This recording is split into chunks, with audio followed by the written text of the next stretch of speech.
Neat పై కేంద్రం కీలక నిర్ణయం తీసుకుంది. నీట్ ఫలితాల్లో 1563 అభ్యర్థులకు గ్రేస్ మార్కులు తొలగిస్తామని సుప్రీంకోర్టుకు తెలిపింది. వీరికి మళ్లీ పరీక్ష రాసే అవకాశం కల్పిస్తామని చెప్పింది. ఈ ఏడాది జరిగిన నీట్లో 1563 మంది విద్యార్థులకు అదనంగా గ్రేస్ మార్కులు ఇచ్చారు. ఎన్సీఈఆర్టీ పాఠ్యపుస్తకాల్లో మార్పులు, పరీక్ష కేంద్రాల దగ్గర సమయం కోల్పోవడంతో వీటిని కలిపారు. అయితే దీనిపై అభ్యంతరాలు వ్యక్తమవడంతో పాటు నీట్ పరీక్షలో అక్రమాలపై ఆరోపణలు రావడంతో గత వారం కేంద్ర విద్యాశాఖ 4 సభ్యులతో కమిటీ వేసింది. కోల్పోయిన సమయానికి పరిహారంగా గ్రేస్ మార్కులు పొందిన 1563 విద్యార్థులపై ఈ కమిటీ విచారణ జరిపి నివేదిక సమర్పించింది. నీట్ పై కమిటీ నిర్ణయాలను కేంద్రం సుప్రీంకోర్టుకు తెలిపింది.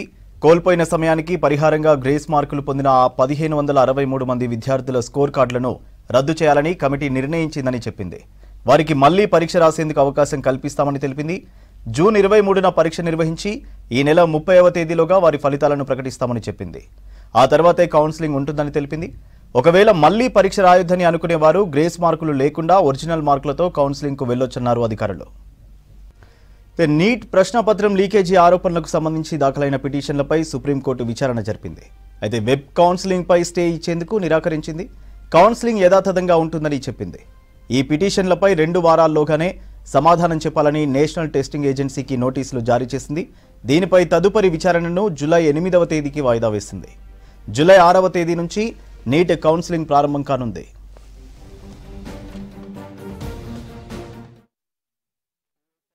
Filed PIL regarding this NEET examination. There were various issues which we have raised on behalf of lakhs of students. The main issue was this paper leak and the other malpractices which has been followed by the NTA. And now today they have admitted their mistake, stating that yes, those grace marks, regarding those grace marks, we are going to conduct the re-examination, which means there was something which was amiss, and now they have taken note of it, and that's why the court has also directed that re-examination will be done on 23rd of June. NTA ने खुद माननीय supreme court के सामने माना कि जो उन्होंने grace number दिए थे उससे बच्चों में डिससेटिस्फैक्शन हुआ, बच्चे प्रोटेस्ट पे आए और कहीं ना कहीं उन्होंने माना कि पहले कभी ऐसा नहीं है, पहली बार किया है, तो उन्होंने माना कि इसको हम हटा देते हैं ग्रेस नंबर को। हमारी 7 दिन से ये लड़ाई चल रही थी कि पहली बार आपने कैसे ग्रेस नंबर दे दिए, किस बेसिस पे आपने सोच लिया बिना किसी को इन्फॉर्म किए, और आपने जब रिजल्ट आया तो बताया नहीं।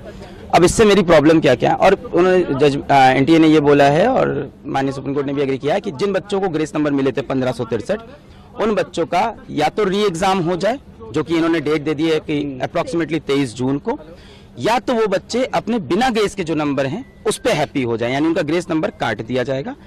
ठीक है, अब री एग्जाम हो उन बच्चों का जो देना चाहते हैं 1563 में से, और जो नहीं चाहते हैं उनका ओरिजिनल स्कोर रहेगा, फिर रैंक पूरी शफल हो, उसके बेसिस पे काउंसलिंग हो। पर इसमें मेरे कुछ पॉइंट्स हैं, 3 पॉइंट्स हैं मेरे।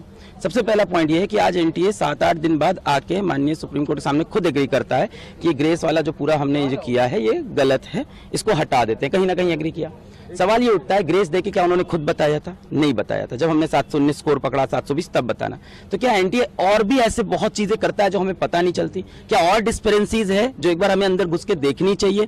ये तो पकड़ा गया 719 720 से, क्या ऐसे और भी मामले हो सकते हैं? तो कहीं ना कहीं ट्रस्ट का इश्यू है। दूसरा बात, उन्हीं बच्चों को ग्रेस मिला था और उन्हीं को री एग्जाम की अपॉर्चुनिटी मिल रही है जो माननीय हाईकोर्ट पहुंचे थे एग्जाम के बाद कि उनका समय का नुकसान हुआ है। बहुत सारा बच्चा माननीय हाईकोर्ट नहीं गया क्योंकि किसी को नहीं पता कि बाद में ग्रेस नंबर मिलते हैं, पहले कभी नहीं हुआ। और 18 साल के बच्चे को नहीं पता है कि मुझे पेपर लिखने के बाद अब हाईकोर्ट जाना होता है।